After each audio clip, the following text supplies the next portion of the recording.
l'essor de la steppe, la terre natale des Mongols, avant qu'il y ait des empires, avant que les villes ne tremblent sous le martèlement des sabots, il y avait la steppe, infinie et ouverte, une mer d'herbe s'étendant au cœur de l'Asie, de la Mongolie jusqu'à l'Europe de l'Est, un lieu où le vent ne cessait jamais, où le ciel paraissait plus vaste que partout ailleurs sur terre et où survivre n'était pas facile mais où l'on apprenait à vivre durement et à chevaucher vite. La steppe façonna les Mongols bien avant qu'ils ne façonnent le monde. Elle fut leur berceau, leur école et leur champ de bataille. Pas de château ici, pas de ferme, pas de grandes villes de pierre. Juste de vastes plaines, des troupeaux dispersés, de petites habitations portatives appelées yorts. La vie dans la steppe était simple, mais jamais douce. Chaque jour était une épreuve de force, d'endurance et d'habileté. Il fallait se déplacer au rythme des saisons, suivre les animaux et protéger sa famille et son bétail à la fois de la nature et des voisins. Dès leur plus jeune âge, les enfants mongols apprenaient à monter à cheval. En réalité, ils savaient chevaucher avant même de marcher correctement. Ils grandissaient l'arc à la main et le ciel au-dessus de la tête. Ils savaient lire la terre, suivre la piste des animaux, trouver de l'eau là où d'autres ne voyaient que poussière. Ils apprenaient la discipline auprès de leur famille et la loyauté auprès de leur tribu. Ce n'étaient pas seulement des compétences de survie, c'étaient les premières bases d'un empire qui s'étendrait un jour sur des continents entiers. Les Mongols vivaient en petits clans composés de familles élargies. Chaque clan avait un chef, choisi en général pour sa sagesse, sa force et ses succès au combat. Ces clans s'alliaient parfois à d'autres pour former des tribus plus larges, mais ces alliances étaient fragiles et pouvaient se briser rapidement. Des disputes pour des chevaux, des terres ou l'honneur pouvaient dégénérer en querelles durables. Et pourtant, en cas de danger, ils savaient s'unir. C'était un monde à la fois d'indépendance et de coopération, de fierté farouche et de difficultés partagées. Il n'existait pas d'écriture chez les premiers Mongols, mais ils retenaient tout. Les histoires se transmettaient par la mémoire chansons, légendes, récits historiques. Ces histoires parlaient de grands guerriers, de frères loyaux, de chefs avisés. Elles enseignaient des leçons sur le courage, la vengeance et l'importance de tenir sa parole. Ces traditions orales façonnaient la manière dont les Mongols se voyaient eux-mêmes et ce qu'ils valorisaient. L'honneur comptait plus que la richesse, la loyauté comptait plus que le sang, et le leadership était quelque chose que l'on gagnait, pas quelque chose que l'on héritait. La religion jouait, elle aussi, un rôle discret mais important. Les Mongols croyaient au ciel bleu éternel Tangri, une force puissante qui veillait sur tout. Ils pensaient que la nature avait des esprits, que les ancêtres pouvaient guider les vivants et que le destin était écrit dans les étoiles. Les chamans agissaient comme guides spirituels, communiquant avec les esprits, accomplissant des rituels et soignant les malades.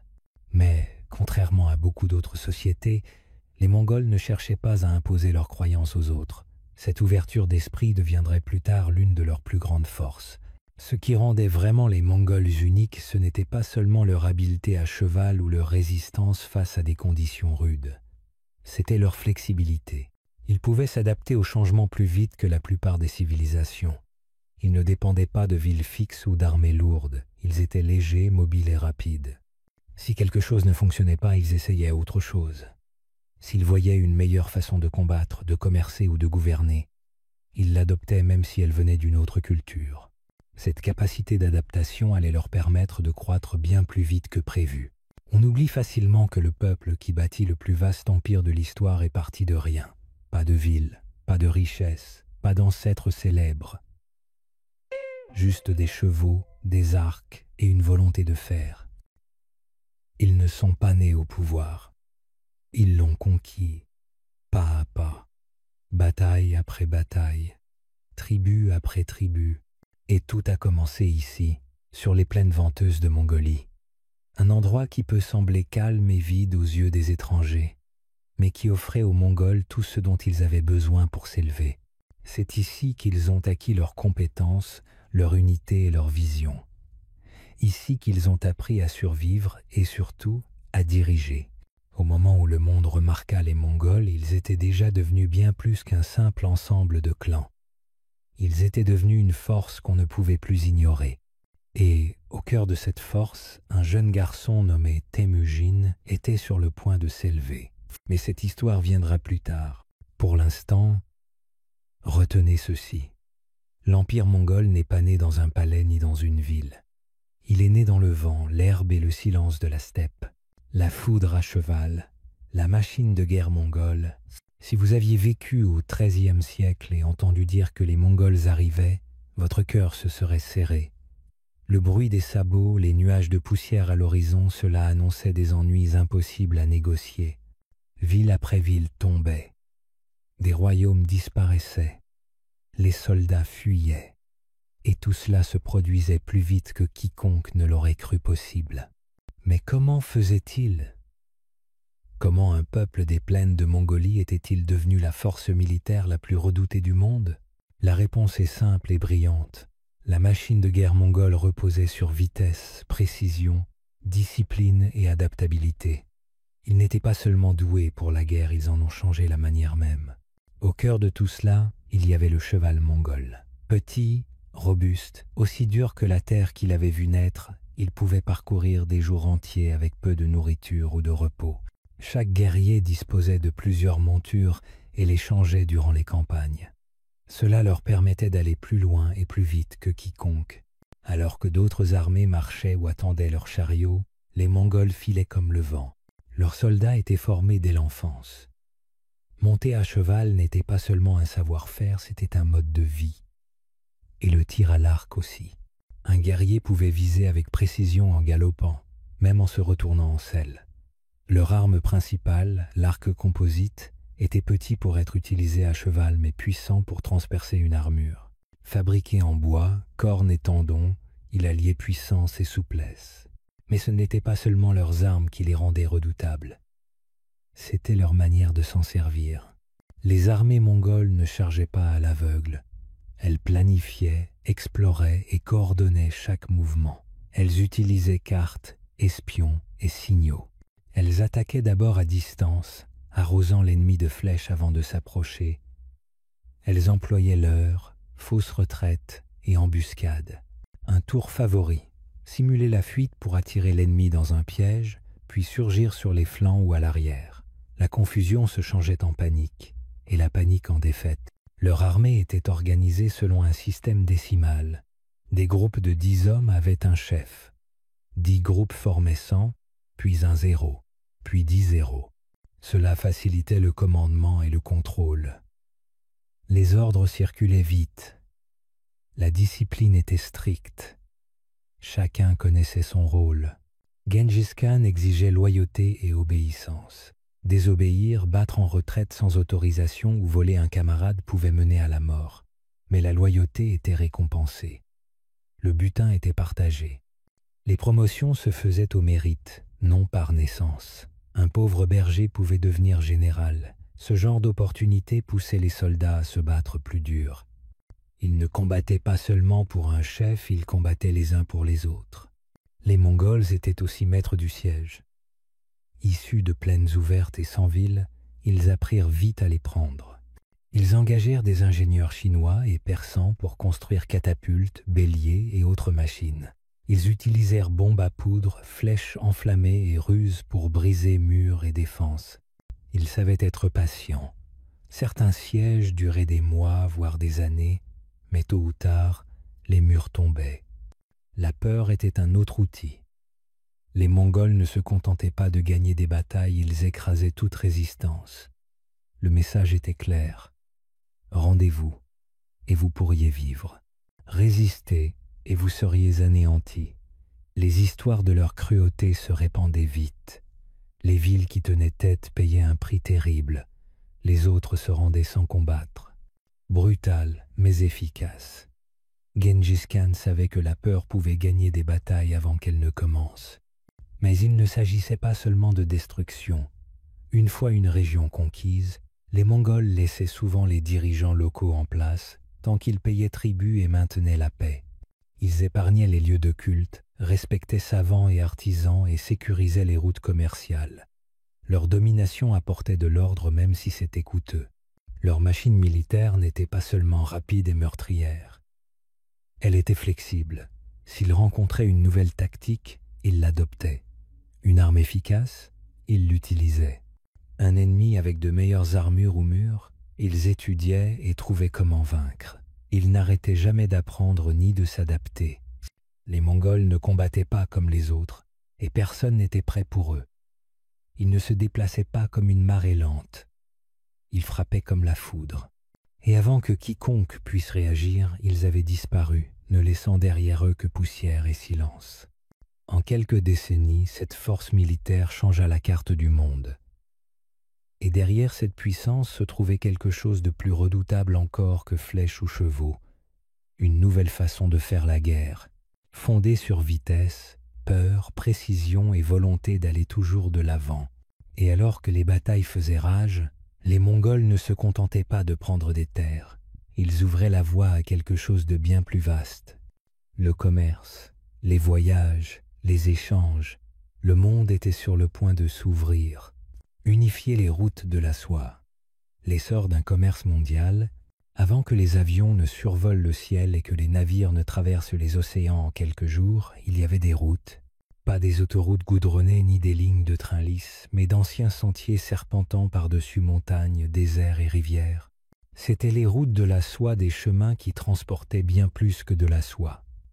On y faisait passer du thé, des épices, de l'or, du papier, des livres, des remèdes et des voyageurs. Elle reliait la Chine à l'Europe, l'Inde à la Perse, et tous les royaumes entre les deux. Mais pendant une grande partie de l'histoire, ces routes étaient dangereuses.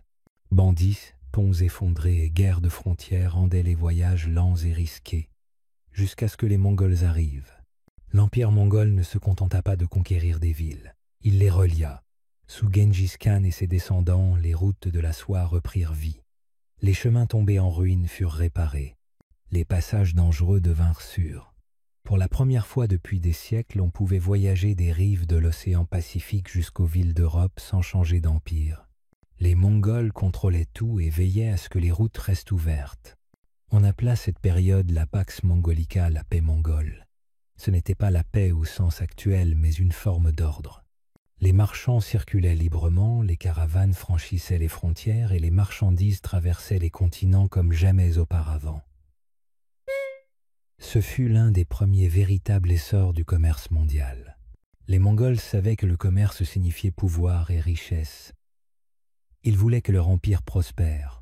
Alors ils investirent dans les infrastructures, routes, ponts, relais et auberges pour les voyageurs. Ils créèrent l'un des systèmes de messagerie les plus avancés, le yam. Des cavaliers parcouraient d'immenses distances à grande vitesse pour transporter messages, rapports et marchandises. Grâce à ce système, le monde rétrécit. Pas physiquement, mais dans la perception des gens. Un marchand à Venise pouvait acheter des biens venus de Chine. Un médecin à Bagdad lisait des textes indiens. Un noble mongol portait des robes de soie de Hangzhou et buvait du thé lointain. Le savoir, la culture et la technologie circulaient avec les marchandises. L'impact sur les idées fut immense. Quand les gens voyagent, les idées voyagent aussi. La fabrication du papier chinoise se diffusa vers l'ouest. Les savoirs médicaux du monde islamique atteignirent de nouvelles terres. L'art bouddhique se mêla au style persan. Même l'alimentation changea, mêlant ingrédients et recettes d'origines diverses pour créer de nouvelles saveurs. Et il ne s'agissait pas seulement de biens et d'idées. Pèlerins, savants, diplomates, artistes et ingénieurs circulaient dans tout l'empire. Certains envoyés par des souverains, d'autres par initiative personnelle, les Mongols accueillaient beaucoup, curieux des autres cultures et protégeant souvent les visiteurs étrangers. Ils offrirent un passage sûr à des voyageurs comme Marco Polo, dont le périple aurait été presque impossible sans la stabilité mongole. Il n'y avait pas que les élites qui en profitaient. Les marchés locaux grandissaient, les paysans vendaient plus de nourriture, les artisans avaient davantage de clients et les villes devenaient plus riches et cosmopolites. Du cœur de la Mongolie aux rues de Damas, la vie changeait. Bien sûr, le commerce comportait des risques. Avec la soie et les épices, les maladies circulaient aussi. Des idées pouvaient provoquer des révolutions. Certaines marchandises, comme les armes, causaient des destructions. Mais c'est aussi ce qui rendit l'ère mongole si marquante. Elle créa non seulement de la richesse, mais du mouvement. Et avec le mouvement vint le changement. Ainsi, si les batailles des Mongols sont célèbres, leur véritable héritage réside dans ce qu'ils bâtirent entre ces batailles. Un vaste réseau, une carte vivante, un monde plus ouvert et connecté que jamais. Les routes de la soie ne furent pas seulement ressuscitées, elles furent transformées. Et à mesure que marchands et messagers parcouraient ces terres, ils apportaient avec eux bien plus que des marchandises. Ils transportaient l'avenir. Ville renaissante. La renaissance urbaine sous les Mongols. Il est facile d'imaginer les Mongols déferlant à travers la campagne, prenant les villes d'assaut, les murailles s'écroulant, les flammes s'élevant, les habitants fuyant. Et oui, cela est arrivé. Certaines cités résistèrent et furent détruites. Mais ce qui se passa après la poussière retombée est une partie de l'histoire que beaucoup ignorent. Car une fois les combats terminés, quelque chose de surprenant commença. Les villes ne restèrent pas en ruine. Beaucoup revinrent plus fortes qu'avant. Les Mongols, malgré toute leur violence, apportèrent aussi une forme d'ordre. Et dans cet ordre, les villes renaquirent. À travers le vaste empire mongol de la Chine au Moyen-Orient, la vie urbaine non seulement survécut, mais prospéra. Des cités autrefois isolées se retrouvèrent désormais reliées à un immense réseau de routes et de voies commerciales. Les marchandises, les gens et les idées affluaient, et avec eux, la prospérité. Prenons Samarcande. Avant les Mongols, c'était déjà un joyau d'Asie centrale, centre de culture, de savoir et de richesse. La conquête mongole causa quelques destructions, mais ensuite la ville devint l'une des plus importantes de l'empire. Marchands, artisans et érudits affluèrent de toutes parts. Des architectes persans construisaient mosquées et marchés. Des artisans chinois apportaient soie et porcelaine. Des érudits indiens venaient avec leurs livres et connaissances médicales. Samarcande devint un véritable carrefour de culture. D'autres villes connurent un renouveau similaire. Bagdad, Bukhara, Tabriz ou Hangzhou. En Chine, sous Kubilai Khan, Khanbalik, l'actuel Pékin, devint le cœur de la dynastie Yuan, reconstruite avec larges avenues, quartiers organisés, marchés publics et palais majestueux. Elle attira marchands, artistes et fonctionnaires venus d'Asie et d'Europe. Les Mongols n'étaient pas des bâtisseurs au sens traditionnel. Ils ne créaient pas de villes de zéro ni de monuments à leur gloire. Mais ils comprenaient la valeur des cités, lieux d'échange, de collecte d'impôts et de diffusion de l'information. Plutôt que de détruire, ils réparaient, faisaient venir des artisans d'autres régions et, parfois, déplaçaient des populations pour enrichir villes et compétences. Ce mélange donna un rare brassage culturel médiéval.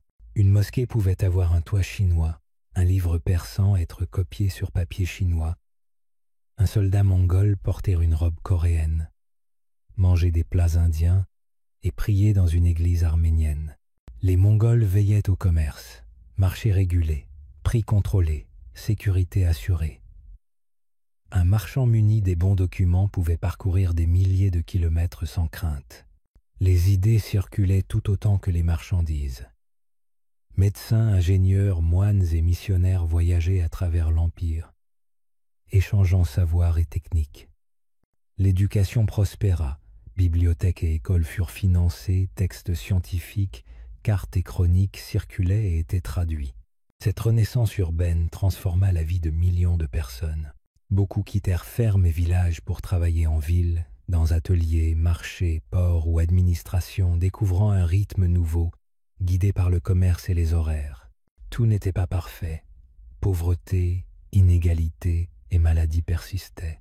Mais sous la domination mongole, ces villes purent se développer d'une manière jusque-là impossible, devenant de véritables centres de pouvoir, de créativité et de connexion.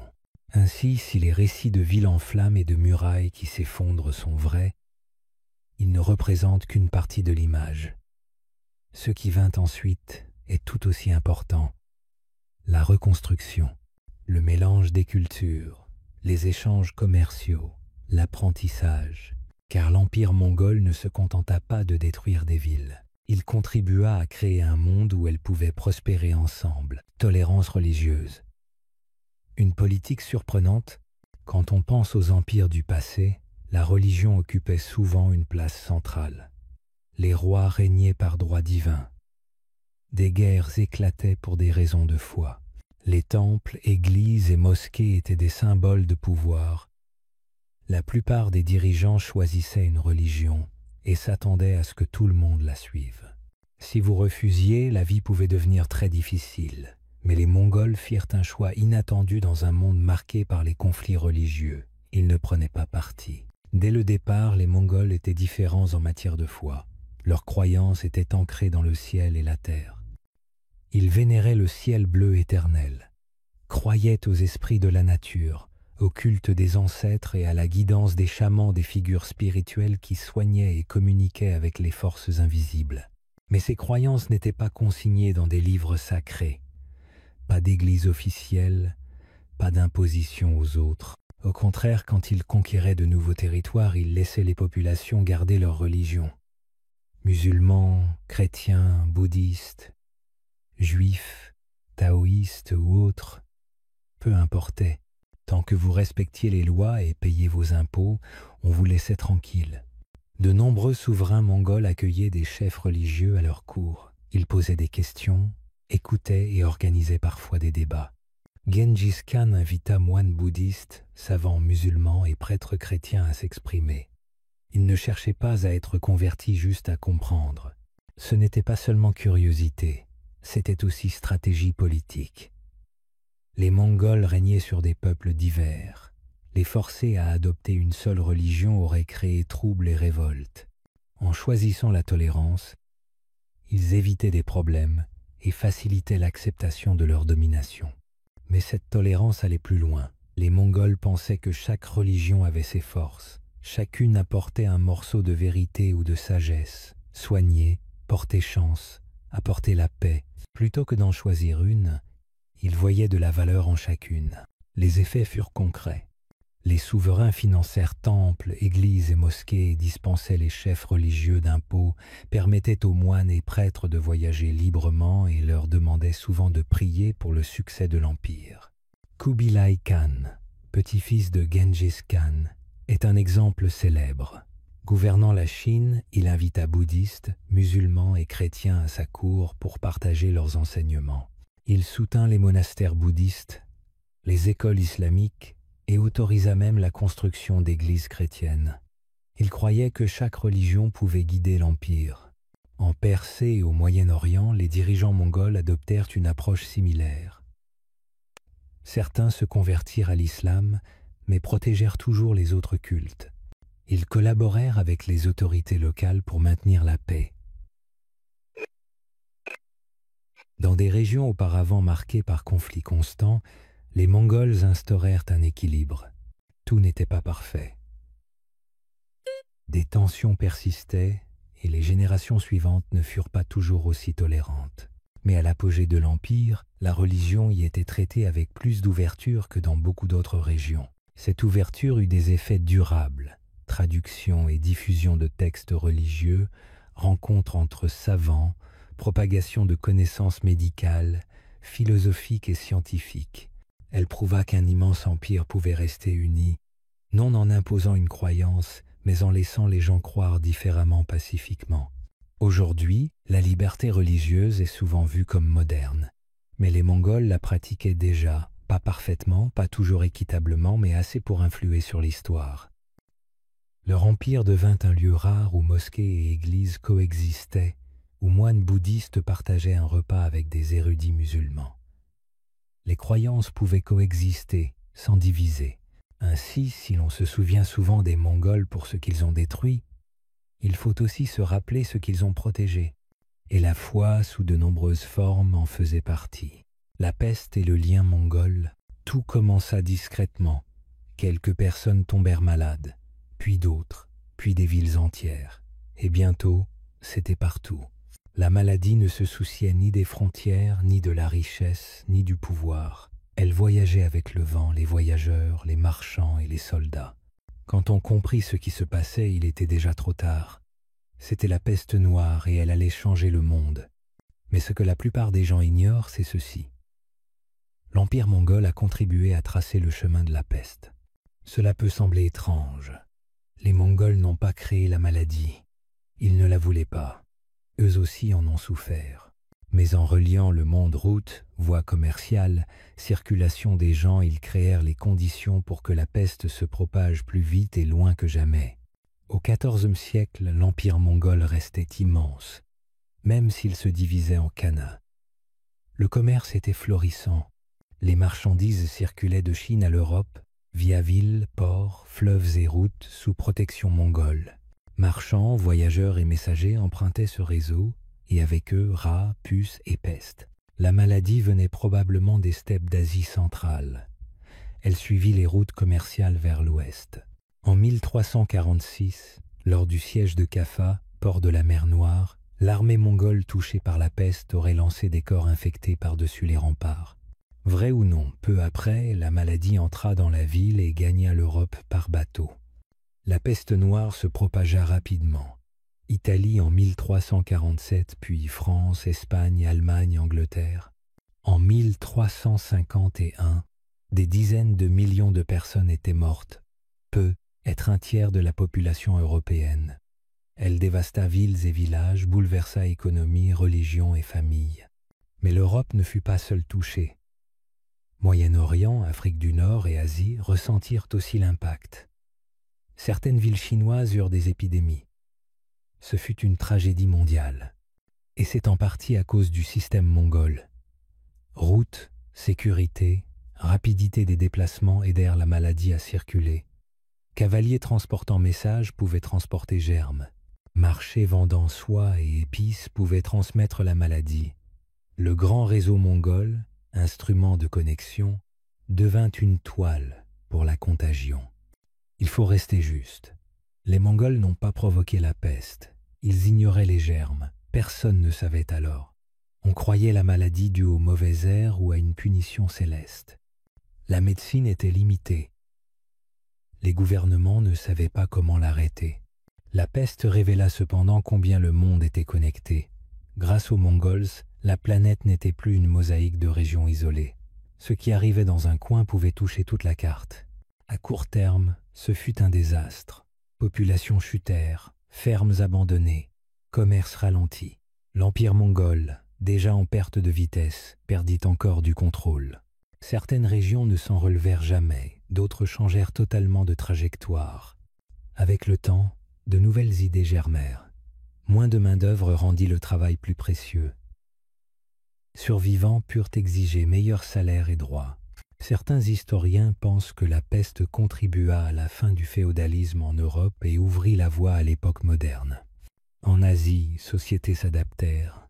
Connaissances médicales nouvelles, villes reconstruites. Le commerce ralentit mais ne s'arrêta jamais. Les réseaux créés par les Mongols restèrent et façonnèrent l'avenir longtemps après la disparition de l'Empire. La peste noire rappelle combien les humains sont liés et comment ce qui nous rapproche, route, marché, navire, peut aussi nous rendre vulnérables.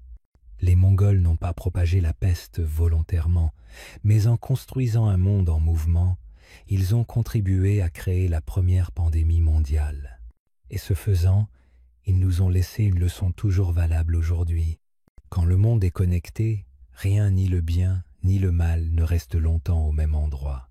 Marco Polo, Ibn Battuta et la vision mongole du monde. À l'époque de l'Empire mongol, le monde semblait plus petit qu'il ne l'avait été depuis des siècles. Des routes traversaient les continents.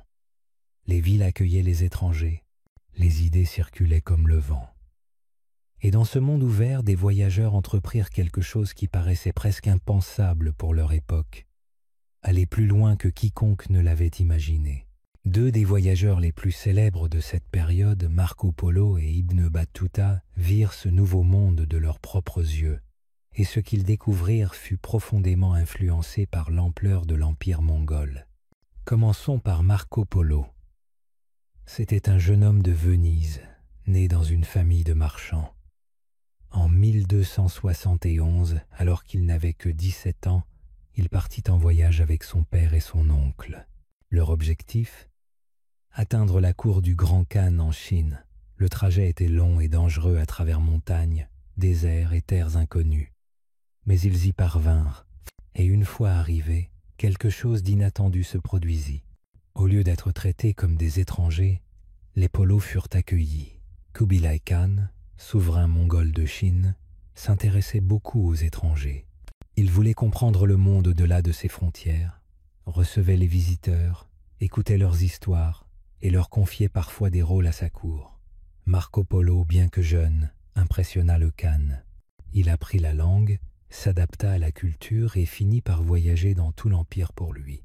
Pendant 17 ans, Marco Polo vécut en territoire mongol. Il visita des villes comme Xanadu et Khanbalik et des régions inconnues des Européens. Il découvrit des coutumes, des plats et des technologies étonnantes monnaie papier, charbon comme combustible, vaste réseau de canaux. Lorsqu'il rentra, il rapporta toutes ces histoires. Des années plus tard, ces aventures furent consignées dans un livre, souvent appelé le livre des merveilles. En Europe, on resta bouche bée. Certains le crurent, d'autres pensaient qu'il inventait tout, mais beaucoup de ce qu'il décrivait était vrai. Sans la stabilité de la Pax Mongolica, un tel voyage aurait été presque impossible. Passons à Ibn Battuta, un érudit musulman du Maroc, né en 1304, environ 30 ans après le départ de Polo. Contrairement à lui, Ibn Battuta ne partit pas pour rencontrer les Mongols. Il voulait simplement faire son pèlerinage à la Mecque. Mais ses voyages ne s'arrêtèrent pas là. Il continua. À travers l'Afrique du Nord, puis le Moyen-Orient. Ensuite l'Inde, l'Asie centrale et même certaines régions de Chine. Il voyagea pendant près de 30 ans. Et comme Polo, il laissa un livre rempli de récits Larila ou le voyage.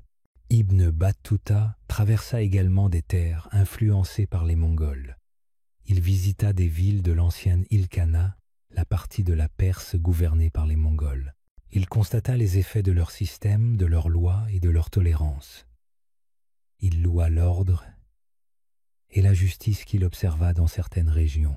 Ce qui frappe, c'est à quel point l'expérience de Marco Polo et celle d'Ibn Battuta se ressemblent malgré leur religion, leur culture et leurs points de départ différents. Tous deux évoluèrent dans un monde que la domination mongole avait relié, un monde où il était possible d'aller plus loin, de voir davantage et de revenir pour raconter. Leur récit nous rappelle quelque chose qu'il est facile d'oublier. L'empire mongol n'était pas seulement une puissance politique. Il a façonné la façon dont les gens voyaient le monde. Il a rendu les contrées lointaines plus proches, les cultures étrangères plus familières. Il a donné aux gens le courage de quitter leur foyer et la possibilité de revenir vivants. Bien sûr, tous les voyageurs n'avaient pas cette chance. Les routes restaient longues. La maladie, le vol et la guerre étaient toujours des risques.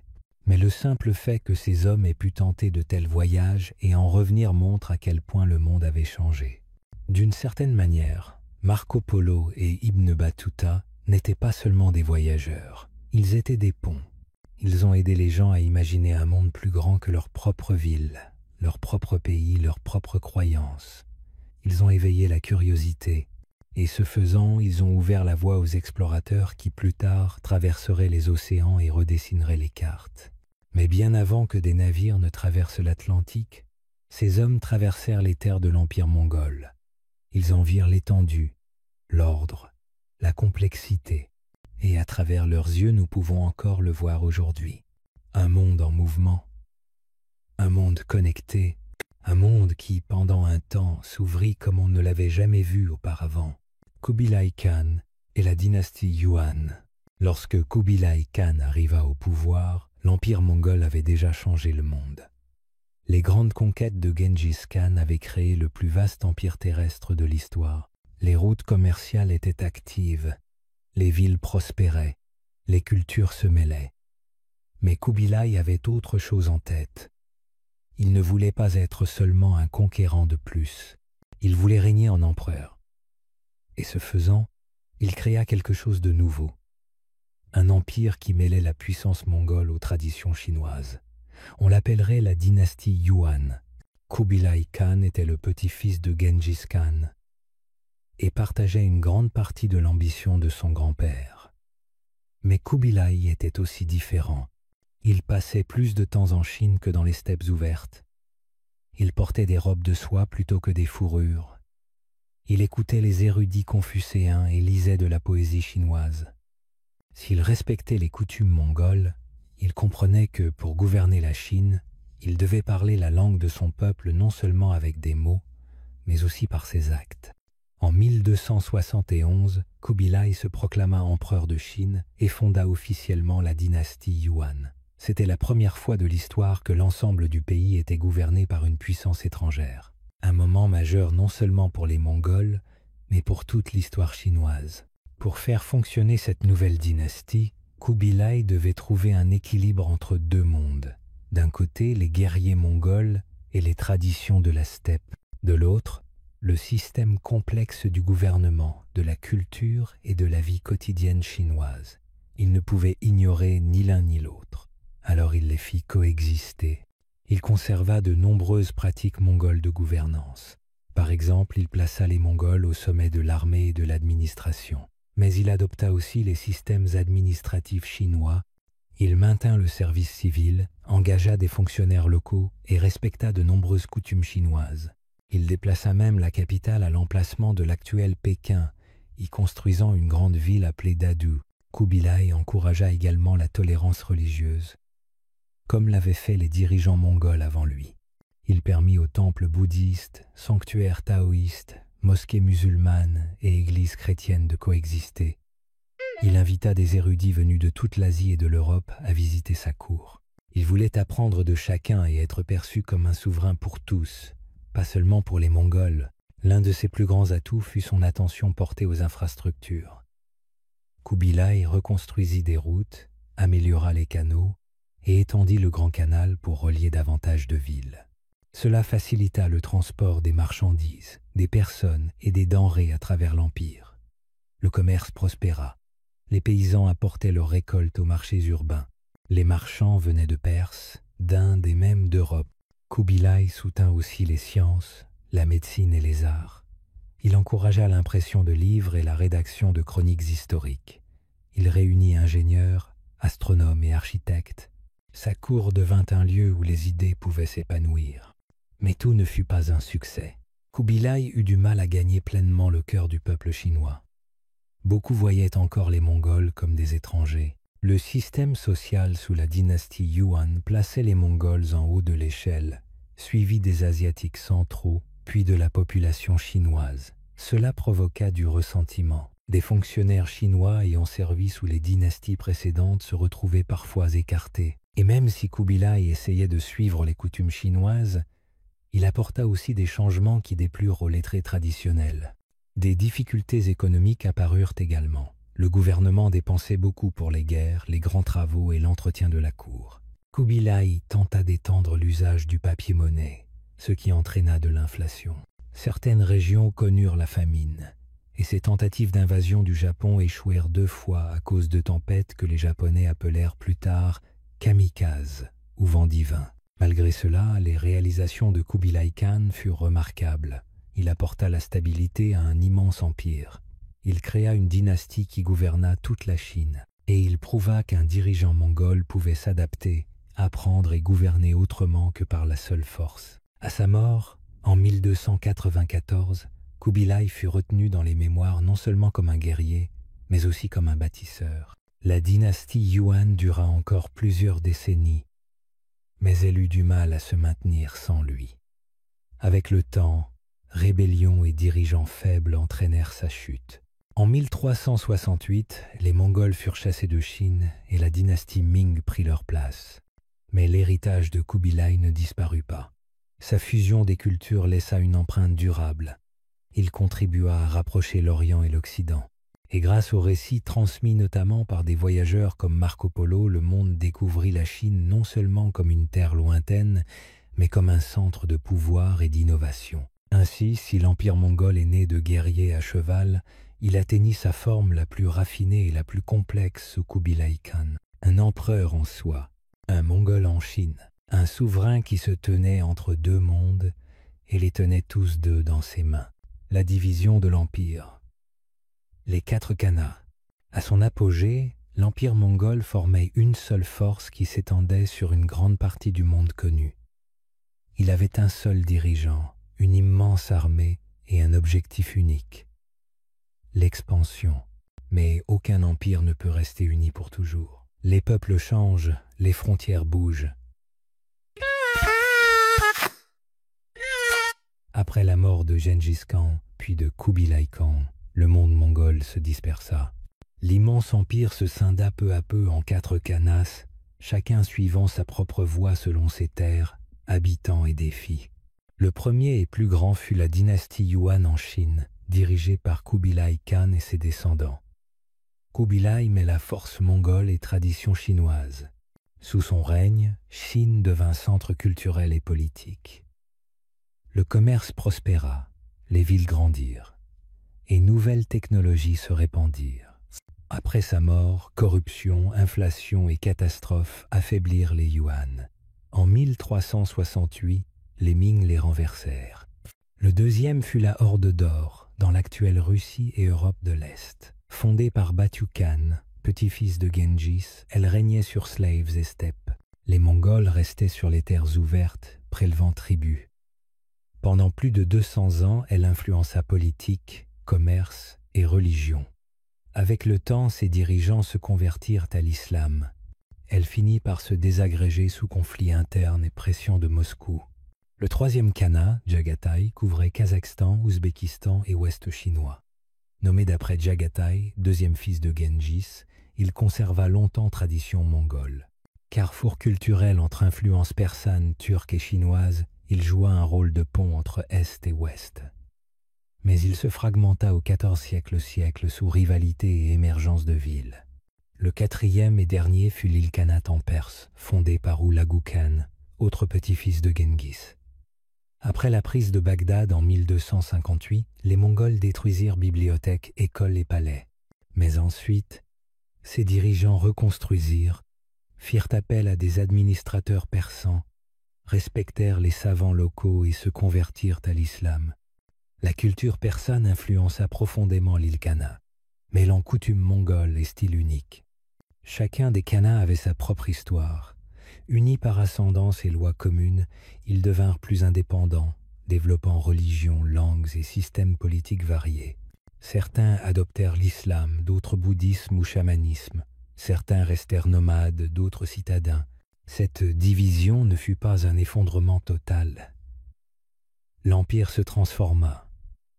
Le pouvoir devint régional.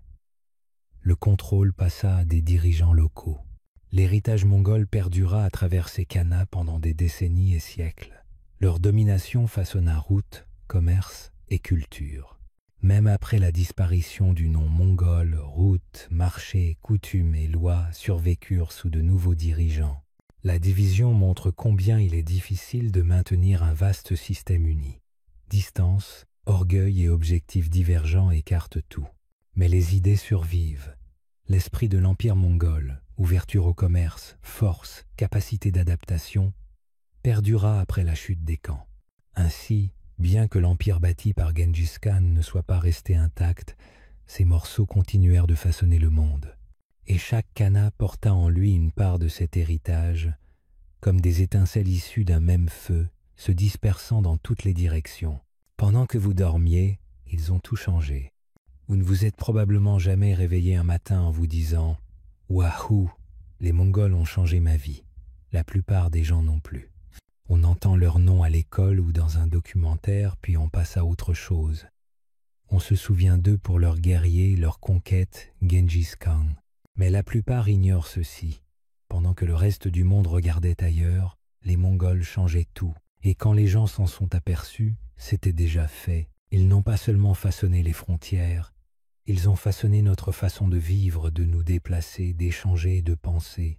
Et ils l'ont fait si vite et complètement que les effets sont encore là aujourd'hui, qu'on les voit ou non. Les Mongols n'ont pas construit de pyramides ni de temples gigantesques. Leur empire était bâti sur le mouvement, sur les chevaux, sur les routes, sur des idées capables de voyager loin et vite. C'est pourquoi leur héritage est facile à manquer. Mais si l'on regarde de près, on voit les signes. Ils ont ouvert le monde. À une époque où la plupart des gens ne quittaient jamais leur ville natale, les Mongols ont bâti un empire reliant villes, continents et civilisations. Ils ont rendu possible le commerce entre un Italien et un Chinois. Ils ont donné naissance à un monde d'échanges inédits. Ils ont protégé les routes, encouragé les marchands, envoyé des émissaires sur des milliers de kilomètres. Et tout cela en laissant au peuple leurs croyances, langues, traditions. Pour un empire construit par la force, ils ont fait preuve d'une tolérance surprenante. Pas parfait, mais plus ouvert que beaucoup d'autres. Pendant que rois et empereurs se disputaient sur quel dieu prier, les Mongols laissaient les gens adorer librement. Pendant que certains dirigeants s'accrochaient aux vieilles manières, les Mongols engageaient les meilleurs esprits, quelle que soit leur origine, religion ou classe. Ils ne demandaient pas d'où vous veniez, mais ce que vous pouviez faire. Ils utilisaient la monnaie papier, organisaient des systèmes postaux, créaient de premiers passeports. Ils encourageaient l'alphabétisation, l'art, la science et le commerce. Ils comprenaient le pouvoir de l'information, à la fois arme et cadeau. À travers tout cela, ils ont jeté les bases du monde moderne. Pendant que vous dormiez, au sens figuré, ils construisaient quelque chose d'immense. Ils n'étaient pas seulement des guerriers. Ils étaient des bâtisseurs de monde. Mais aussi vite qu'il avait grandi, l'Empire commença à s'effacer. Les khanas se divisèrent, les frontières revinrent, les anciennes puissances réapparurent. Et, en un instant, le souvenir des Mongols changea. Les récits de sagesse furent remplacés par des histoires de feu et de peur. Les bâtisseurs furent oubliés. Seuls les destructeurs restèrent dans les livres d'histoire. Et ainsi, pendant des siècles, le monde dormit sur la vérité de ce que les Mongols avaient réellement accompli. Nous avons retenu leurs flèches, mais pas leurs idées, leur vitesse, mais pas leur organisation, leur terreur, mais pas leur tolérance. Aujourd'hui, nous pouvons enfin voir les choses plus clairement. Les Mongols ont changé la forme de la terre, non pas avec des gratte-ciel ou des inventions, mais par le mouvement. Ils ont redessiné les cartes non seulement sur le papier mais dans l'esprit des gens. Ils ont transformé un monde fragmenté en un monde conscient de lui-même. Et cette conscience continue de grandir. Alors, la prochaine fois que vous enverrez un message à l'autre bout du monde, que vous achèterez quelque chose fabriqué dans un autre pays, ou que vous lirez un livre traduit d'une langue que vous ne parlez pas, pensez à la façon dont nous en sommes arrivés là. Car il y a longtemps, pendant que d'autres dormaient, les Mongols ont tracé la route. Et le monde n'a cessé d'y avancer depuis. Pendant que vous dormiez, un monde transformé, vous connaissez probablement des bribes de l'histoire. Un guerrier à cheval, traversant les déserts à toute allure, rasant des villes, laissant derrière lui ruines et destruction. C'est l'image que la plupart des gens gardent en tête lorsqu'ils pensent à l'Empire mongol. Mais ce soir, nous allons prendre un autre chemin. Nous allons passer derrière la poussière, les batailles et les mythes, pour découvrir quelque chose de tout à fait différent. Parce que, pendant que vous dormiez au sens figuré, quelque chose d'extraordinaire s'est produit. Le monde a changé, discrètement. Pas seulement en un endroit, mais partout. Et au centre de tout cela, se trouvaient les Mongols. On se souvient facilement d'eux comme de féroces pillards, de cavaliers invincibles ou de conquérants impitoyables. Et oui, tout cela est vrai. Mais ce n'est qu'une partie de l'histoire. Le véritable héritage de l'Empire mongol est bien plus profond, bien plus surprenant et bien plus durable que la plupart des gens ne l'imaginent. Leur domination a contribué à façonner des routes commerciales qui traversaient des continents. Ils ont créé un système de communication plus rapide que tout ce qu'on avait vu auparavant. Ils ont relié l'Orient et l'Occident comme jamais dans l'histoire. Et, ce faisant, ils ont diffusé des technologies, des idées, des savoirs médicaux, des langues, de l'art, des religions, et même les prémices de la finance moderne et de la diplomatie internationale. Considérez cette histoire non seulement comme celle d'une guerre et d'un pouvoir, mais comme celle de des ponts entre cultures, terres et siècles. L'Empire mongol est né au début du XIIIe siècle et, en seulement quelques décennies, il est devenu le plus vaste empire terrestre de toute l'histoire humaine. À son apogée, il s'étendait des forêts d'Europe de l'Est jusqu'aux rives de l'océan Pacifique. Des rivières glacées de Russie au désert chaud de Perse. Aucun empire avant ou depuis n'a relié une portion aussi immense de la planète sous une seule et même autorité. Mais comment cela a-t-il pu arriver? Et pourquoi cela compte-t-il encore aujourd'hui? dans notre monde de smartphones, de satellites et de lumière de ville. Prenons un instant pour imaginer un temps avant tout cela. Un temps avant les trains, avant les passeports, avant les frontières telles que nous les connaissons. Imaginez un monde de routes commerciales sinueuses, de longues caravanes et de marchands transportant soie, épices, livres et rumeurs sur des milliers de kilomètres. Imaginez maintenant tenter de voyager dans ce monde, à travers des dizaines de royaumes et d'États en guerre, sans garantie de sécurité, sans monnaie commune, sans langue partagée et sans personne pour vous protéger. Puis, presque du jour au lendemain, ce monde a changé. Les Mongols n'ont pas seulement conquis, ils ont relié. Ils ont instauré une sorte de paix fragile à travers le continent. On l'a appelée la Pax Mongolica, la paix mongole. Ce n'était pas parfait et ce n'était pas sans violence. Mais sous leur règne, il devint plus sûr de voyager qu'il ne l'avait été depuis des siècles. Les routes étaient surveillées, des relais étaient construits, les voleurs étaient punis, l'information pouvait circuler plus vite que jamais, les marchandises aussi, et les personnes également. D'une certaine manière, les Mongols ont agi comme le premier réseau mondial. Des idées autrefois confinées à certaines régions comme l'imprimerie chinoise, l'astronomie persane, la médecine arabe circulaient désormais librement au-delà des frontières. Un marchand de Venise pouvait écrire sur des temples en Chine. Un médecin musulman pouvait lire des textes médicaux indiens. Un architecte persan pouvait construire à Samarcande en utilisant des plans venus de terres lointaines. C'était un moment d'échange, de transformation et d'une unité surprenante. Et pourtant, d'une certaine façon, on ne nous a presque jamais raconté ce côté de l'histoire. Nous connaissons les noms des rois et des papes. Nous avons étudié la Rome antique et la Renaissance, mais l'Empire mongol, il ne tient souvent qu'en une page dans un manuel scolaire. 2, si vous avez de la chance. Juste assez pour montrer une carte et mentionner quelques batailles. Gengis Khan est souvent présenté comme un monstre, puis le livre passe à autre chose. Pourtant, son empire a contribué à façonner les racines mêmes de notre monde moderne. Alors ce soir, nous allons ralentir et voyager ensemble dans le temps. Nous allons explorer 20 morceaux de cette vaste histoire complexe, non pas seulement pour savoir qui étaient les Mongols, mais pour comprendre ce qu'ils ont construit, ce qu'ils ont changé et ce qu'ils ont laissé derrière eux. Certaines choses pourraient vous surprendre, d'autres pourraient remettre en question ce que vous pensiez savoir. Mais à la fin de ce voyage, il se peut que vous voyiez le monde et son histoire un peu différemment. Parce que pendant que le monde dormait, les Mongols ne se contentaient pas de prendre des terres. Ils posaient les fondations de quelque chose de bien plus grand. Et c'est là que notre histoire commence. La naissance de Gengis Khan. Avant d'être un conquérant, avant que le monde ne connaisse son nom, il n'était qu'un garçon appelé Temujin. Il n'était pas né dans la grandeur. Il n'avait pas grandi dans un palais. Il ne portait pas de robe dorée et ne montait pas les plus beaux chevaux. En réalité, le début de sa vie fut marqué par la dureté, la trahison et la perte. Mais c'est dans cette épreuve que l'histoire de Gengis Khan commence vraiment. Temujin naquit vers l'an 1162, quelque part sur les vastes plaines sauvages de Mongolie. Son père était chef de clan, ce qui lui conférait un certain statut. Mais ce confort fut de courte durée. Alors que Temujin était encore enfant, son père fut empoisonné par une tribu rivale. Privée de chef, la famille de Temujin fut abandonnée par le reste du clan. Sans protection, sans vivres, sans alliés, ils furent contraints de survivre seuls. Ils vécurent dans la rudesse de la nature, se nourrissant de racines et de tout ce qu'ils pouvaient trouver. Temujin, sa mère et ses frères et sœurs n'étaient soudain plus personne. Juste des parias sur la steppe glaciale. Beaucoup auraient renoncé. Pas lui. Même enfant, il montrait déjà des signes de force, pas seulement physiques mais aussi intérieurs. Il était calme, attentif, sérieux. Il observait et il se souvenait de chaque trahison.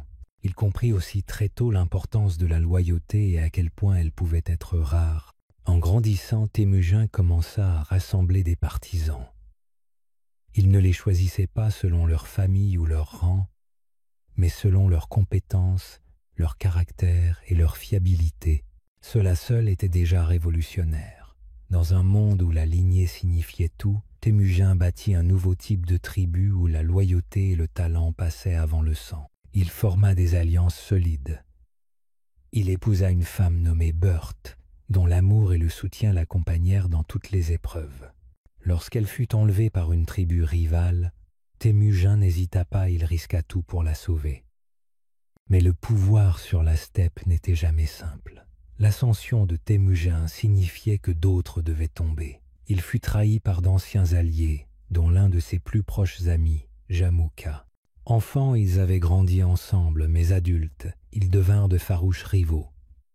Jamukha voulait diriger à l'ancienne par le sang noble. Temujin voulait autre chose. Un monde où le pouvoir se gagnait par le mérite, non par le droit de naissance. Leurs armées s'affrontèrent à plusieurs reprises, et même si Temujin connut des défaites, il revenait toujours plus fort. Il tirait des leçons de ses erreurs. Il n'oubliait jamais qu'il avait soutenu et qu'il ne l'avait pas fait. Finalement, sa stratégie, sa discipline et le soutien grandissant dont il bénéficiait lui donnèrent l'avantage. En 1206, après des années de lutte, les tribus s'unirent enfin. Temujin reçut alors un nouveau nom, Genghis Khan, qui signifie « souverain universel ». En cet instant, une nouvelle ère commença. Pour la première fois, les tribus mongoles étaient unies sous une seule bannière, mais Genghis Khan ne se contentait pas de régner sur la steppe. Il voyait le monde au-delà, les villes, les empires, les richesses et les menaces. Il croyait que c'était son destin d'apporter l'ordre au monde, de briser les corrompus et les cruels, et de bâtir quelque chose de nouveau à leur place. Ce n'était pas seulement une question de conquête, c'était une question de contrôle, de vision, et de remodeler le monde d'une façon que personne n'avait imaginée auparavant. Et il était prêt. Le leadership de Genghis Khan était différent. Il ne gouvernait pas uniquement par la peur, même si celle-ci faisait partie de son pouvoir. Il récompensait la loyauté. Il promouvait ses soldats selon leurs compétences. Il partageait le butin de guerre. Son armée n'était pas seulement une force combattante, mais une famille liée par l'honneur et la discipline. Il ne se contentait pas de conquérir des peuples, il les intégrait souvent à ses rangs.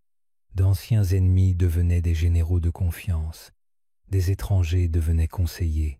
Chacun pouvait avoir un rôle à jouer, à condition de prouver sa valeur. Il mit aussi en place un code de loi strict, appelé la yassa, non écrit, mais profondément respecté. Il punissait le vol et la trahison. Il protégeait les femmes et les pauvres. Il exigeait ordre, discipline et obéissance. Pour la première fois, l'immense steppe avait des règles claires, dures et appliquées. Et le peuple le suivait, non pas parce qu'il était né roi, mais parce qu'il avait gagné leur respect. Il avait survécu à tout ce que le monde lui avait infligé. Il avait dirigé avec force et avec but. Au moment où le monde commença à murmurer son nom avec crainte, Genghis Khan avait déjà accompli quelque chose d'incroyable.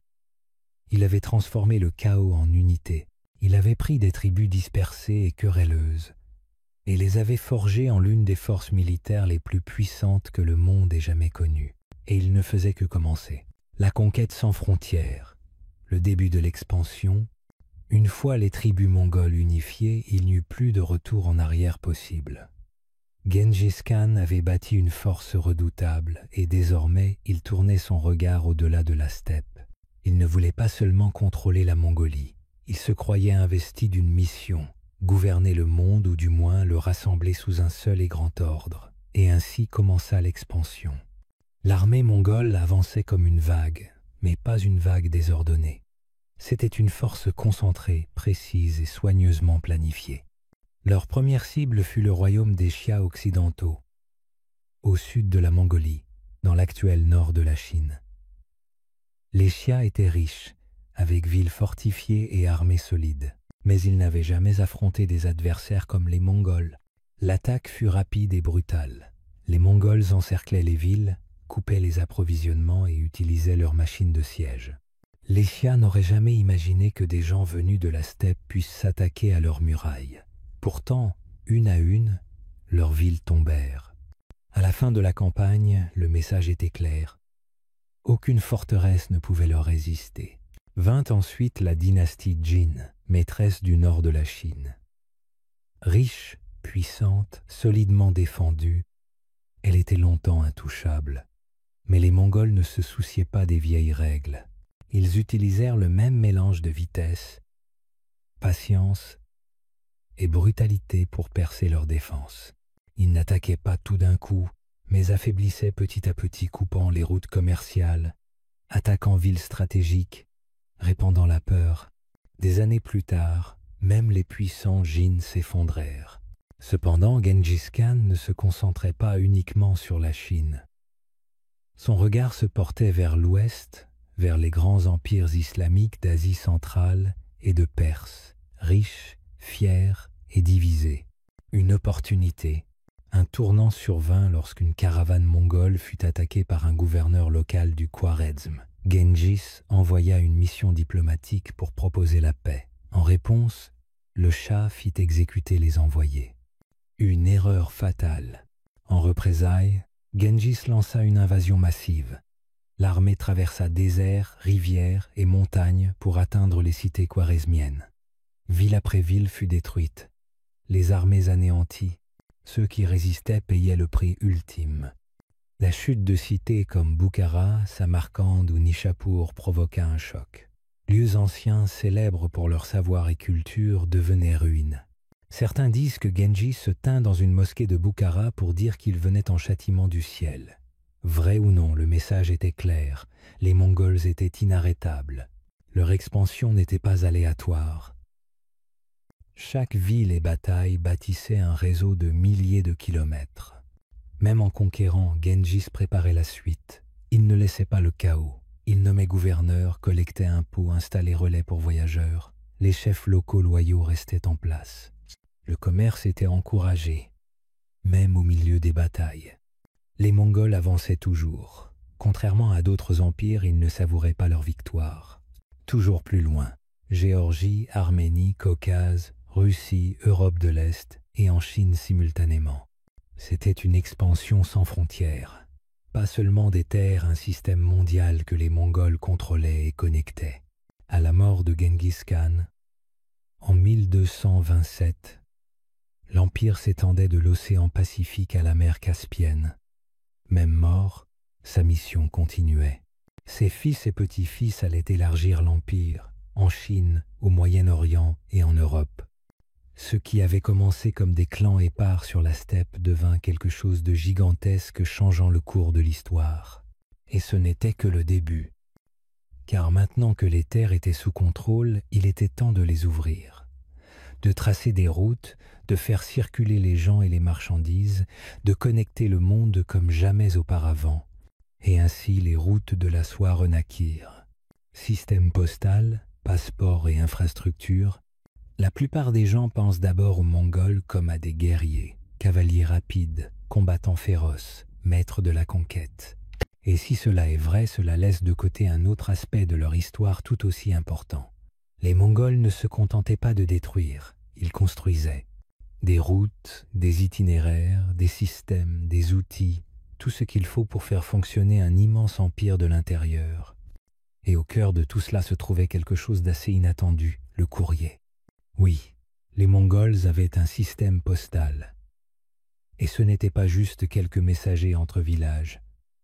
C'était un réseau organisé, rapide et longue distance, couvrant presque toute l'Eurasie. Il s'appelait le Yam, l'un des systèmes les plus avancés que le monde ait connu. Le fonctionnement était simple. À intervalles réguliers, les Mongols construisaient des relais. De petites stations où les voyageurs pouvaient se reposer, manger, changer de cheval et envoyer ou recevoir des messages. Chaque station se trouvait à 30-60 km l'une de l'autre, la distance qu'un cheval pouvait parcourir avant de se fatiguer. Les cavaliers transportaient documents, ordres, rapports et colis, changeaient de monture à chaque arrêt et repartaient aussitôt. Ainsi, un message pouvait parcourir jusqu'à 320 km en une journée. C'était révolutionnaire. Dans la plupart des régions, envoyer une lettre sur des centaines de kilomètres prenait des semaines. Sous les Mongols, l'information circulait vite, donnant un immense avantage. Gengis Khan et ses successeurs pouvaient communiquer avec des généraux éloignés, gérer des gouverneurs et suivre tous des impôts au mouvement de troupes. Les instructions arrivaient vite. Les rapports revenaient rapidement. c'était un des secrets de la cohésion de l'Empire. Mais le yam n'était pas réservé au gouvernement. Marchands, érudits, voyageurs et ambassadeurs l'utilisaient aussi. Avec l'autorisation adéquate, il circulait librement et en sécurité. Cette autorisation prenait la forme d'une pésa, une sorte de passeport avant l'heure, indiquant que son porteur était sous protection mongole et pouvait utiliser relais, chevaux et vivres. Plus le rang associé à la paisa était élevé, plus elle ouvrait de portes. Certaines étaient en argent ou en or, d'autres portaient le sceau du grand khan. À sa présentation, le personnel savait nourrir les chevaux, fournir des provisions et aider le voyageur à repartir. Derrière tout cela, il y avait les infrastructures. Les Mongols amélioraient les vieilles routes, réparaient les ponts, dégageaient les chemins et créaient de nouvelles voies si nécessaire. Dans les zones fluviales, ils mettaient en place ferries ou radeaux, dans les montagnes de nouveaux cols, dans les terrains difficiles des haltes sécurisées. L'Empire restait relié, non seulement par le pouvoir, mais par des routes pratiques et opérationnelles. Ce système influença les empires suivants. Plus tard, Russie, Perse et Chine reprirent certains éléments. L'idée des laissez-passer officiels, des relais et des réseaux de courrier se diffusa sur les continents, contribuant aux services postaux sur lesquels nous comptons encore aujourd'hui. Au-delà des lettres et des routes, le système montrait comment un empire mobile et flexible pouvait rester organisé. Il prouvait que le contrôle ne nécessitait pas une lourde bureaucratie. Il pouvait venir de systèmes clairs, de règles strictes et de communication rapide. La prochaine fois que vous pensez aux Mongols, souvenez-vous, ils ne faisaient pas que galoper sur les champs de bataille. Ils construisaient quelque chose d'invisible mais puissant, un réseau de routes et de messages, une toile de relais et de laissez-passer, rapprochant peuple, lieux et idées. Dans un monde où la plupart des gens naissaient et mouraient au même endroit, réduisait le monde à une échelle plus petite et posait les bases du commerce mondial et de la diplomatie internationale. Car une fois que les gens pouvaient voyager en sécurité, les villes qu'ils atteignaient commençaient elles aussi à changer. L'autoroute des sciences, quand on pense aux Mongols, la science n'est généralement pas la première chose qui vient à l'esprit. Pourtant, tandis que leurs armées traversaient déserts et montagnes, quelque chose d'autre voyageait avec elles, des idées, pas seulement des histoires et des coutumes, mais du savoir. Et sous la domination mongole, ce savoir circula plus vite et plus loin que jamais. L'Empire devint une sorte d'autoroute des sciences, où découvertes et inventions franchissaient les continents. Avant l'Empire mongol, la science prospérait déjà dans de nombreuses régions. Dans le monde islamique, des savants étudiaient médecine, astronomie et mathématiques. En Chine, des ingénieurs inventaient machines, papier, poudre à canon et boussoles. En Inde, des médecins rédigeaient des traités détaillés sur chirurgie et maladies. Mais le savoir restait souvent confiné à sa région, sans voie simple pour circuler à grande échelle. Puis vinrent les Mongols. Parce qu'ils contrôlaient d'immenses territoires, ils pouvaient déplacer des personnes et des idées sur de vastes distances. Ils accueillaient des savants de toute culture. Ils ne forçaient pas à abandonner leur façon de penser, mais encourageaient les traditions à dialoguer. Le savoir était précieux, peu importe son origine. Ils bâtirent un réseau non seulement de routes et commerces, mais aussi d'esprit. Ils soutenaient écoles et bibliothèques, finançaient traductions. Lorsqu'ils prenaient une ville, ils épargnaient souvent médecins, ingénieurs et érudits, les envoyant ailleurs pour partager leurs connaissances. Un médecin persan pouvait travailler à la cour de Chine, un ingénieur chinois construire des systèmes d'irrigation en Asie centrale. L'astronomie comptait beaucoup. Les Mongols s'en servaient pour voyager et croyaient qu'elle influençait le destin. En Chine, ils firent construire de grands observatoires et engagèrent astronomes chinois et musulmans, comparant cartes du ciel, débattant théories et consignant éclipses et comètes. Kubilai Khan créa même un bureau central dans la dynastie Yuan dédié à l'étude du ciel. La médecine profita aussi. Les Mongols rassemblèrent médecins persans, indiens, chinois et arabes pour qu'ils apprennent les uns des autres, mêlant tradition et produisant des textes combinant savoir de nombreuses cultures. Plantes médicinales, chirurgie, diététique et santé mentale furent étudiées. Des hôpitaux furent construits et les médecins jouissaient d'un grand respect à la cour. En ingénierie, les Mongols recherchaient les meilleurs talents, bâtisseurs chinois pour villes et canaux, architectes persans pour ponts et palais. Ils étudiaient le mouvement de l'eau, géraient inondations et amélioraient récoltes. Une bonne ingénierie signifiait de meilleures villes, armées plus solides et empires stables.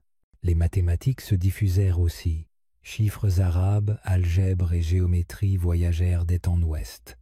Les savants copiaient textes, comparaient méthodes et appliquaient les maths à tout, de la construction au commerce. Les nombres devinrent un langage partagé. La géographie était clé. Les Mongols collectaient cartes, envoyaient missions de reconnaissance et interrogeaient voyageurs pour planifier campagnes, routes commerciales et administration. L'imprimerie et le papier progressèrent également.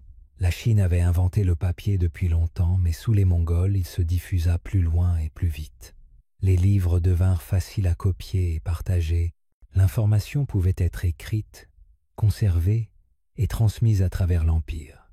Pour la première fois, des personnes parlant des langues différentes et vivant loin pouvaient accéder aux mêmes idées écrites. Bien sûr, cela ne résolvait pas tout. Certains dirigeants ignoraient les savants, des communautés résistaient au changement, et toutes les découvertes n'étaient pas partagées équitablement. Mais l'Empire mongol offrit une voie ouverte à la science, un espace où le savoir pouvait voyager librement, protégé par les mêmes systèmes qui déplaçaient armées et marchandises. On oublie souvent à quel point c'était rare. Aujourd'hui, les idées circulent vite via Internet, mais au XIIIe siècle, c'était inédit.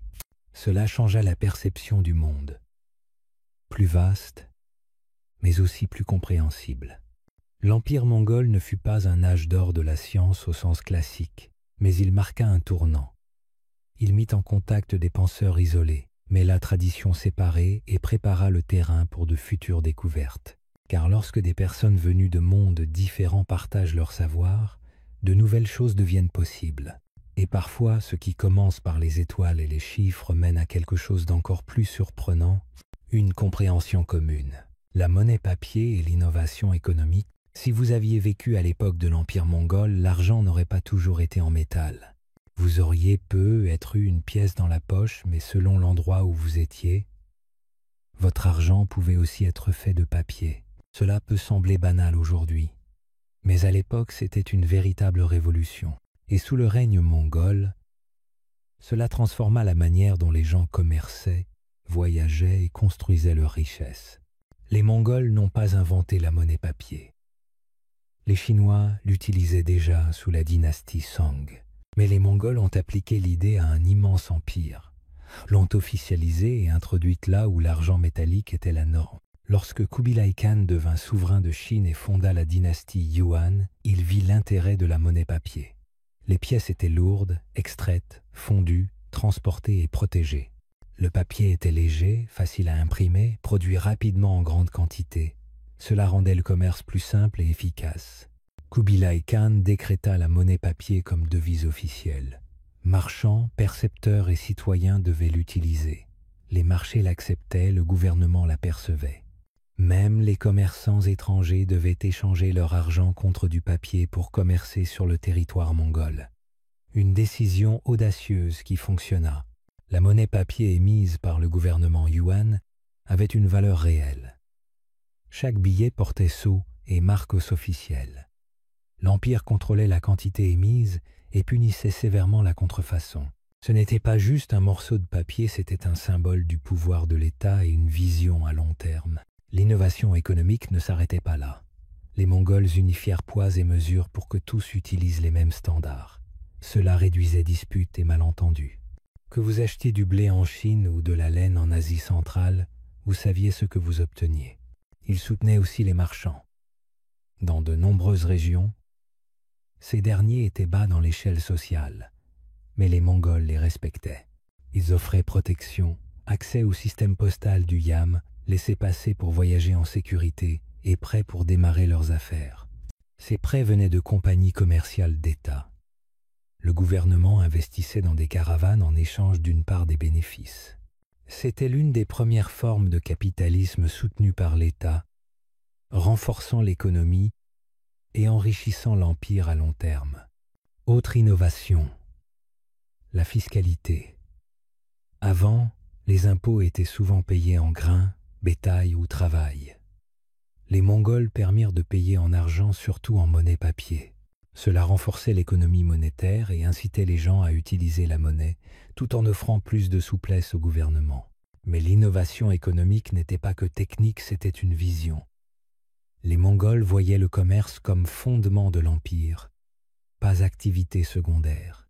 La richesse venait de la connexion entre peuples, marchés et échanges. Ils veillaient à ce que les routes commerciales restent ouvertes, punissaient les bandits et faisaient respecter les contrats. Ils mirent même en place des assurances pour protéger les marchands. Si une caravane était attaquée sous leur surveillance, le gouvernement pouvait rembourser le commerçant. Ce soutien inspirait confiance et la confiance apportait prospérité. Grâce à cela, l'empire mongol devint un immense marché. Épices d'Inde, textiles de Perse, argent d'Europe, soie de Chine circulaient sur ces terres. Au cœur de ce système se trouvait la monnaie, rapide, légère et pratique. Bien sûr, rien n'était parfait. Trop de monnaie pouvait créer inflation. À la fin, quand l'empire faiblit, la valeur de la monnaie baissa parfois. Mais pendant un temps, le système fonctionna, transformant la perception du commerce, de l'argent et de l'État. Aujourd'hui, la monnaie papier nous semble naturelle. Cartes, codes, comptes en ligne, mais les Mongols ont montré, il y a des siècles, le pouvoir d'une simple feuille imprimée pour faire fonctionner un empire. Car l'argent ne se résume pas à la richesse, c'est une question de confiance. Et la confiance, une fois gagnée, peut bâtir des ponts, même à travers les terres les plus vastes. La Pax Mongolica, un siècle de paix. Quand on pense à la paix, on imagine souvent quelque chose de calme.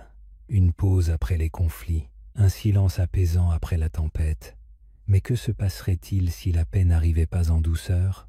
Si elle était imposée, maintenue par la force, la discipline et un réseau de routes, de cavaliers et de lois, c'est exactement ce qui s'est produit à l'époque de la Pax Mongolica, la paix mongole. C'est l'un des aspects les plus méconnus de l'histoire. Les Mongols sont connus pour la guerre, pas pour la paix, pour les villes incendiées, pas pour les systèmes construits. Mais une fois les conquêtes achevées, le monde, ou du moins une grande partie, devint plus stable qu'il ne l'avait été depuis des siècles. À son apogée, l'empire mongol s'étendait de la Chine à l'Europe de l'Est et au Moyen-Orient. 4 khanats gouvernaient différentes régions, reliées par des lois communes, des routes commerciales et un objectif partagé. Du milieu du XIIIe au XIVe siècle, l'empire était suffisamment uni pour contenir la violence et sécuriser les déplacements transfrontaliers. La Pax Mongolica n'était pas pacifique au sens moderne. Elle survint après le sang versé et les batailles. Mais une fois le pouvoir établi, les Mongols œuvrèrent pour le protéger. Maintien de l'ordre, lois strictes, liberté de voyager et commercer sans crainte. Avant eux, la route de la soie était dangereuse. Bandits, taxes, seigneurs de guerre, barrières linguistiques. Sous le règne mongol, routes surveillées, relais pour abri et nourriture, laissez-passer officiels et punitions sévères pour les voleurs. Les routes devinrent sûres. Quand les routes sont sûres, les gens circulent. Les marchandises affluaient. Épices d'Inde, soie de Chine, argent d'Europe, verreries de Perse, chevaux des steppes. Tout circulait dans les deux sens. Un marchand pouvait partir de Venise et atteindre Pékin. Une caravane de Samarcande livrait à Bagdad et au-delà. C'était l'une des premières fois qu'un commerce aussi long et régulier était possible. Mais ce n'était pas seulement des marchandises. Les idées circulaient aussi. Une invention chinoise pouvait être copiée en Perse. Un érudit musulman pouvait enseigner dans une ville mongole. Art, musique, livres, technologie, tout se déplaçait comme le vent. Les Mongols permettaient liberté religieuse et mélange culturel, rendant le monde plus curieux et connecté. La paix facilita la diplomatie. Ambassadeurs d'Europe, du monde islamique, d'Inde et de Chine circulaient, échangeaient cadeaux et idées. Même si les alliances n'étaient pas toujours durables, Ces rencontres ouvraient des portes entre civilisations lointaines. Derrière tout cela, un empire prenait l'administration au sérieux. Registres précis, administrateurs mongols ou locaux, collecte des impôts, promotion selon compétences plutôt que naissance, cela créait un certain ordre. On pouvait faire appel à l'autorité et s'attendre au respect des règles. Le résultat, une paix imposée par la force. Pas parfaite, avec conflits locaux et luttes de pouvoir, mais sur d'immenses territoires, les gens connurent une stabilité inédite. La Pax Mongolica ne dura pas éternellement. L'empire s'affaiblit, les khanas se séparèrent, les frontières revinrent et de nouveaux conflits éclatèrent. Mais cette paix montra qu'un empire pouvait être plus qu'un conquérant. Un lien, un protecteur, un bâtisseur. Bâtie sur les ruines de la guerre, elle contribua à créer un système global, résonnant à travers les siècles. Ainsi, lorsque nous parlons de l'empire mongol, il faut se souvenir de plus que les batailles. Il faut aussi se rappeler du calme après la tempête, de cette époque où le monde circulait librement, où les routes étaient ouvertes et où les gens osaient rêver de lieux bien au-delà de leur horizon.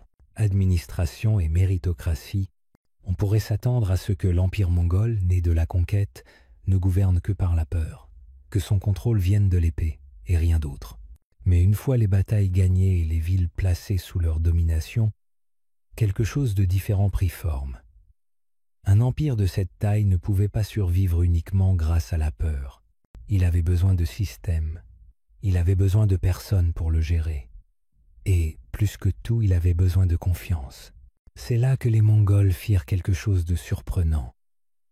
Ils ne remplirent pas simplement les postes avec des membres de leur famille ou de leur tribu. Ils recherchaient les compétences, ils récompensaient le talent, et ils bâtirent l'une des administrations les plus souples et efficaces de leur époque. À son apogée, l'empire mongol s'étendait de la mer du Japon jusqu'aux frontières de l'Europe orientale. Il englobait des dizaines de langues, de religions et de cultures. Gouverner un empire aussi vaste et diversifié signifiait que les anciennes méthodes ne suffiraient pas. Les Mongols ne pouvaient pas se reposer uniquement sur la tradition ou l'héritage. Ils avaient besoin d'un système capable de s'adapter. Ils en créèrent donc un basé en grande partie sur le mérite, l'idée que ce qui comptait le plus n'était pas qui vous étiez, mais ce que vous saviez faire. Genghis Khan lui-même donna le ton dès le début. Lorsqu'il prit le pouvoir, il ne s'entoura pas de nobles. Il promut des personnes qui avaient prouvé leur loyauté et leur talent au combat ou dans le commandement. Certains de ses généraux les plus fiables venaient d'humbles origines. Ce qui comptait pour lui, c'était la discipline, la loyauté et les résultats. Cette idée dépassa le cadre militaire pour atteindre la gestion même de l'empire. Les Mongols recrutaient des administrateurs, collecteurs d'impôts, traducteurs et gouverneurs dans toutes les régions qu'ils conquéraient. Si quelqu'un était compétent, peu importe son origine, il était conservé à son poste. Ils confiaient même souvent plus de responsabilités aux locaux, qui connaissaient la langue et les coutumes de leur région. En Chine, par exemple, les dirigeants mongols faisaient appel à des fonctionnaires chinois pour gérer les affaires courantes. En Perse, ils collaboraient avec des bureaucrates et des érudits persans. Ils ne cherchaient pas à effacer le savoir local, ils l'utilisaient. Ils reprenaient les systèmes existants et les combinaient avec leurs propres idées. Mais ils y ajoutaient aussi quelque chose de nouveau, l'organisation.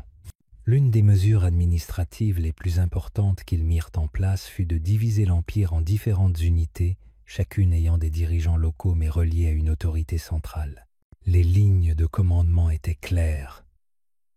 Cela permettait aux Mongols de gouverner efficacement sur un territoire aussi vaste. La fiscalité était également gérée avec soin. Les Mongols recensaient la population, notaient les biens et s'assuraient que les impôts étaient perçus de manière à financer l'empire sans écraser les habitants. Ils laissaient souvent les lois et coutumes locales en place, tant que le tribut était payé et que la paix était maintenue. Mais sans doute l'aspect le plus novateur était leur soutien au multiculturalisme dans l'administration. Dans certaines régions, il n'était pas rare de voir un fonctionnaire chinois, un traducteur persan, un savant arabe et un commandant mongol travailler ensemble dans le même bureau. L'empire était dirigé par un mélange de talents, pas seulement par une seule ethnie ou religion. Cette approche rendait le gouvernement mongol à la fois fort et souple. Elle lui permettait de réagir rapidement aux problèmes.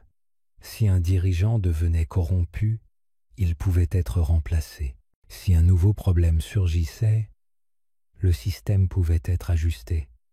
Ce n'était pas parfait, mais cela fonctionnait mieux que la plupart des systèmes de l'époque. L'idée de méritocratie, où l'on s'élève grâce à ses compétences plutôt que par le sang, reste l'un des héritages durables des Mongols. Dans un monde où le pouvoir restait généralement entre les mains de quelques-uns, ils ouvrirent la porte à quelque chose de différent. Ils montrèrent qu'il était possible de bâtir un gouvernement non seulement sur la conquête, mais aussi sur la compétence. Bien sûr, il y avait des limites.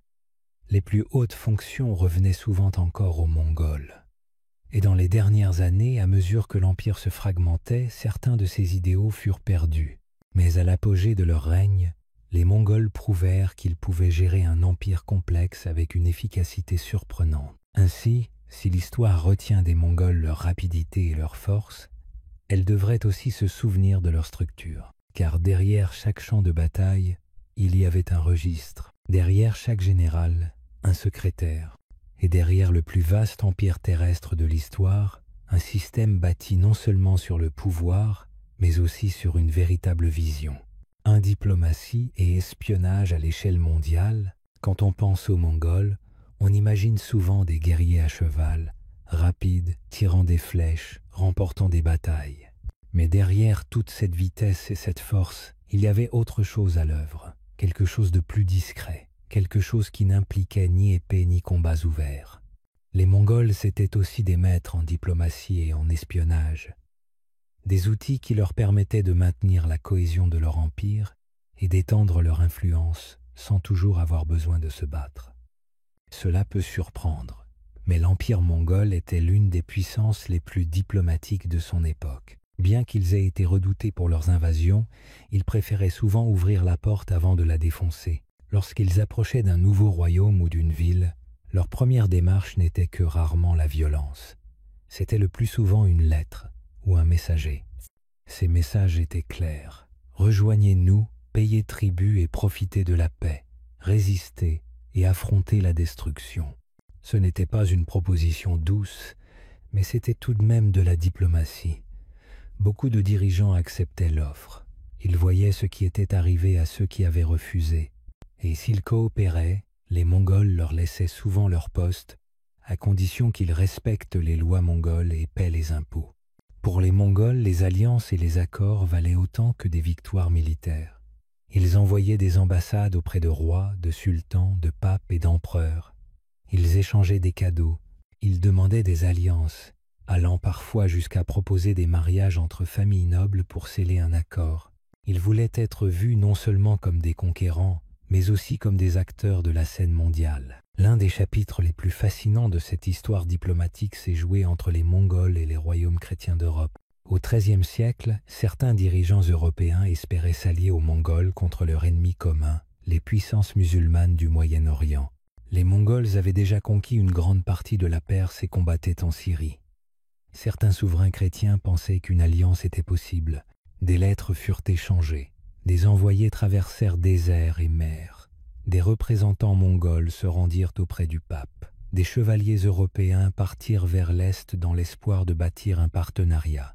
Pendant un bref moment, il sembla que l'Occident chrétien et l'Orient mongol pourraient se tenir côte à côte. Mais l'alliance ne se concrétisa jamais complètement. Les deux camps ne se faisaient pas totalement confiance. Leurs objectifs différaient. Et, avec le temps, l'élan s'essouffla. Pourtant, le simple fait que ces échanges aient eu lieu montre jusqu'où s'étendait la diplomatie mongole. Les Mongols ne parlaient pas seulement au roi. Ils recueillaient aussi des informations, discrètement, avec soin, et souvent en secret. L'espionnage était un autre outil puissant entre leurs mains. Avant d'attaquer une région, les Mongols envoyaient des éclaireurs et des espions. Ces agents étudiaient la région, les villes, les populations. Ils apprenaient les forces et faiblesses de l'ennemi. Ils identifiaient quelles murailles étaient solides et lesquelles pouvaient être franchies. Ils cherchaient même à comprendre le climat politique, qui était loyal, qui était mécontent, qui pourraient être soudoyés ou convaincus. Parfois, les espions mongols se faisaient passer pour des marchands ou des moines. Ils circulaient dans les villes, écoutaient, observaient, puis rapportaient leurs informations. Les Mongols utilisaient ces données pour planifier leurs attaques avec précision. Ils ne se jetaient pas aveuglément dans la bataille. Ils agissaient avec intelligence, et ils ne s'arrêtaient pas une fois la région conquise. Les Mongols surveillaient leurs gouverneurs, leurs généraux, et même leurs alliés. Ils voulaient savoir qui complotait, qui mentait, qui risquait de causer des problèmes. Leur réseau d'espions s'étendait à travers tout l'Empire, silencieux mais redoutable. L'une des clés de leur succès résidait dans leur capacité à utiliser des personnes issues de différentes cultures. Les Mongols ne se limitaient pas à leur propre réseau. Ils employaient des érudits chinois, des administrateurs persans, des éclaireurs russes et des traducteurs arabes. Ils exploitaient les points forts de chacun. Ils laissaient chaque groupe les aider à comprendre le suivant. Grâce à cela, les Mongols en savaient souvent plus sur leurs ennemis que leurs ennemis n'en savaient sur eux, et ce savoir les aidait à maintenir la cohésion de leur immense empire. Aujourd'hui, on considère souvent la diplomatie et l'espionnage comme des outils des gouvernements modernes. Mais les Mongols les utilisaient déjà, des siècles auparavant, avec habileté et stratégie. Ils ne comptaient pas seulement sur leurs chevaux et leurs flèches. Ils utilisaient les mots, les accords, les secrets et les murmures. Et parfois, cela avait plus d'effet qu'une bataille. La vision du monde des Mongols était vaste. Ils voulaient comprendre le monde, le façonner et, si possible, le contrôler. Pas seulement par la force, mais aussi par l'influence. Ils savaient que, parfois, une lettre soigneusement rédigée pouvait aller plus loin qu'une armée, et que la bonne information obtenue dans le silence pouvait changer le cours de l'histoire. Long écho. Comment les Mongols ont façonné le monde moderne, les empires naissent et s'effondrent.